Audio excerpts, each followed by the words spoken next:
Hello everyone. Hope all of you are fine and doing well. In this present video session, I am going to explain you the concept of opportunity cost. Without wasting time, let us begin.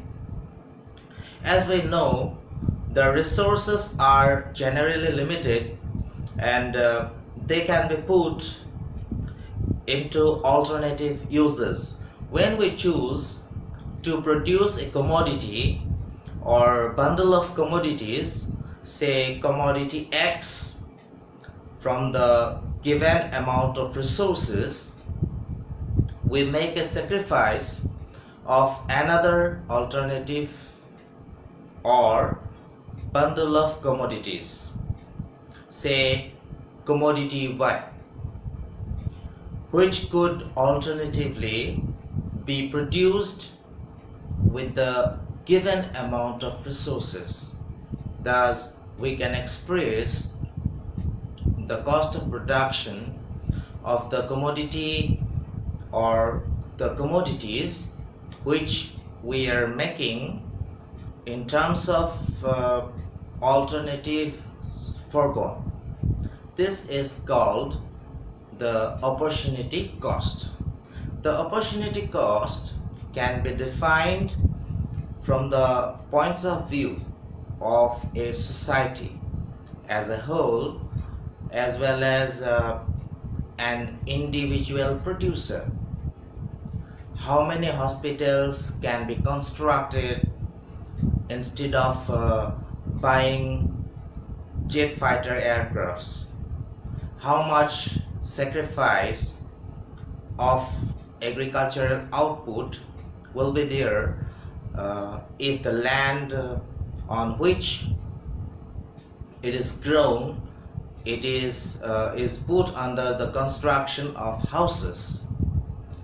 What is the opportunity cost of a worker in a developing country or economy? Clearly, we can find the answers from such questions in terms of the opportunity cost. A private investor can put his money on real estate business or a manufacturing business. What will be the opportunity cost of either investment alternatives? It is the sacrifice of the return from the one when the other investment alternatives is chosen.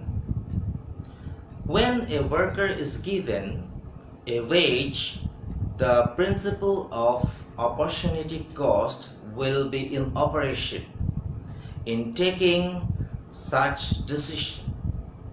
He will not be paid less than what he can get elsewhere. A sweeper is given low wage because his opportunity cost is very low. A worker in a developing economy in general is paid a low wage because his opportunity cost is low due to high unemployment in the country. To be more specific and simplify the concept, I'd like to say that when economists refer to the concept of opportunity cost of a resource, they mean the value of the next highest valued alternative use of that resource. If, for example, you spend time and money going to a movie, you cannot spend that time at home reading a book, and you cannot spend the money on something else.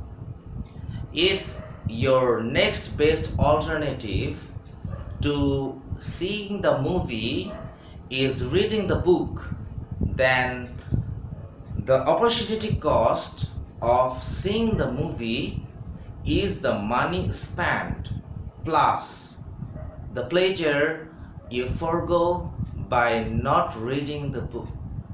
The concept of opportunity cost can be well understood with the help of a diagram. Consider the diagram on the screen. Here on the horizontal axis, we have measured hours of study, and on the vertical axis, we have measured hours of leisure. Here you can see a downward sloping line or curve. If you study an extra 2 hours, the opportunity cost is the 2 hours of leisure that you cannot have now. Thus, if your leisure hour is 10, then your study hours will be 2. If you increase your study hours, then obviously the leisure hour will decrease. The concept of opportunity cost can also be explained with the help of production possibility curve or production possibility frontier. Consider the diagram on the screen. On the x-axis, we have taken services. On the y-axis, we have taken the production of goods.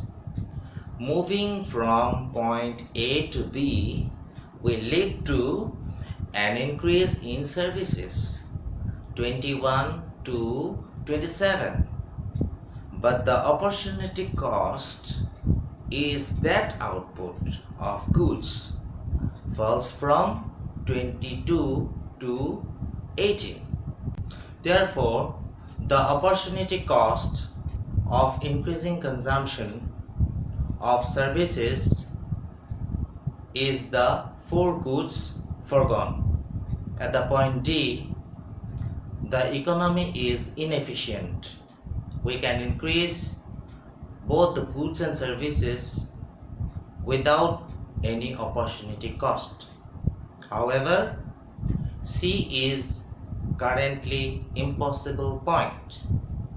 Now a big question before us is, can opportunity cost be ever zero or become zero? In most realistic life situation, opportunity cost is generally positive. It is because to get 1 extra unit of a commodity, we have to sacrifice some positive amount of some other commodity.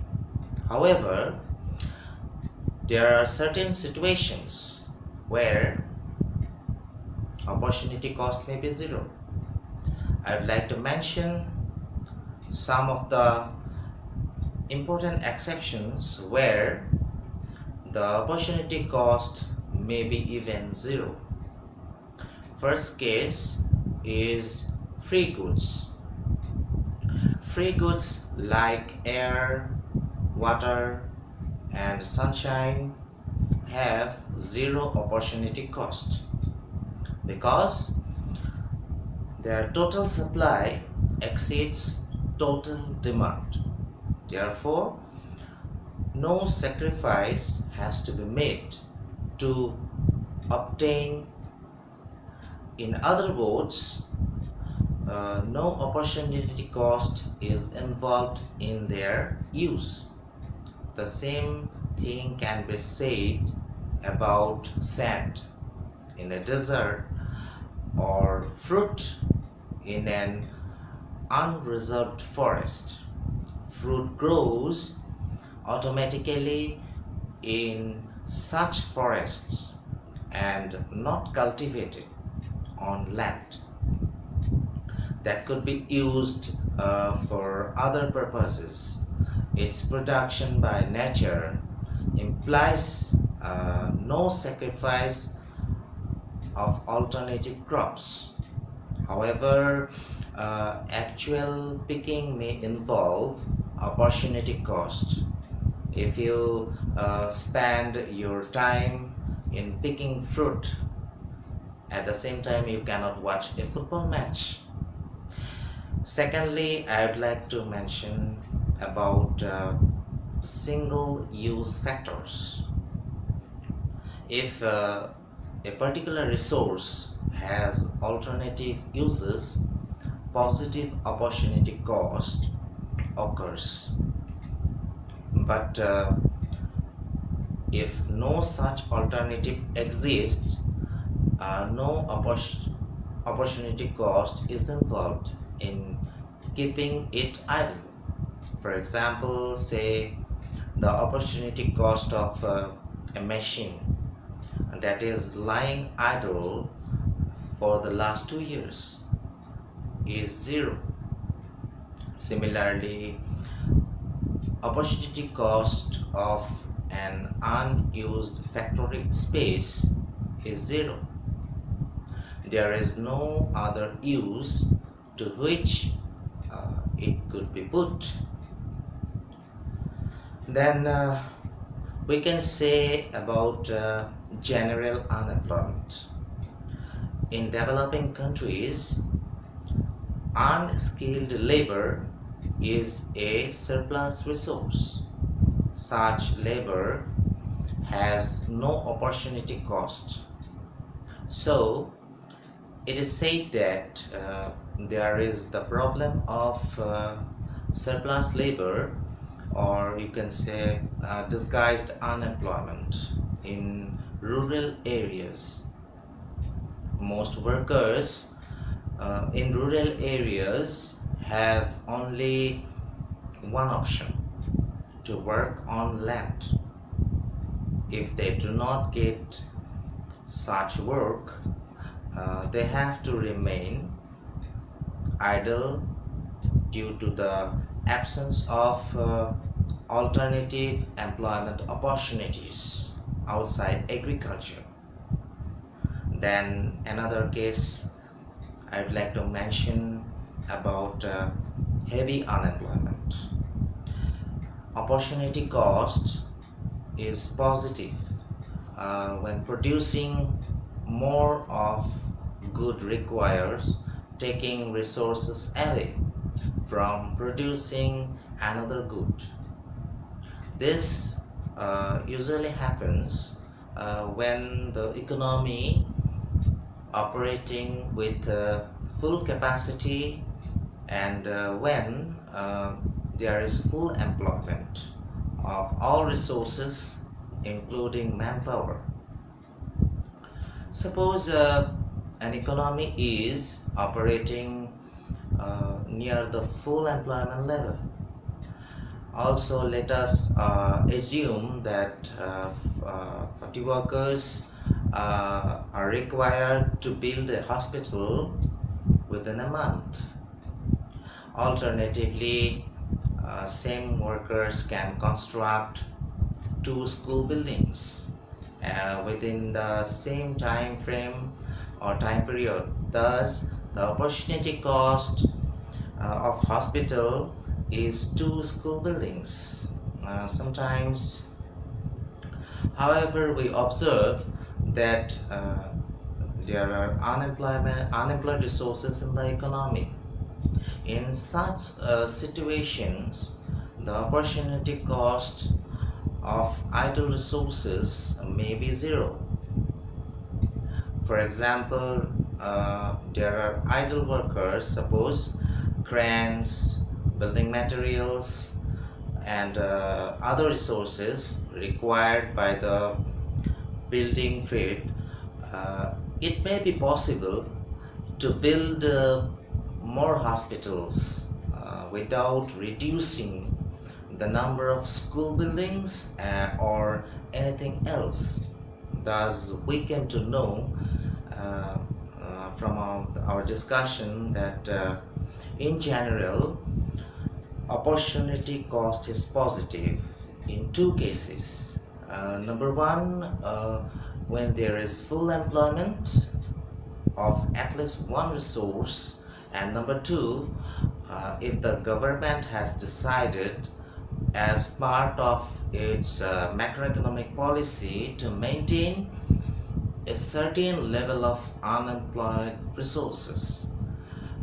In the later case, the resources required to produce more of the same commodity will have to be diverted from other activities. In such a situation, opportunity cost will be positive in spite of existence of unemployed resources. With this, we came to the end of present video session. In the next session, I will come with some new topics for discussion. If you have any query, doubt or question, please feel free to send your queries to my email ID displayed on the screen. I'd like to address your question. Thank you. Till then, take care. Bye bye.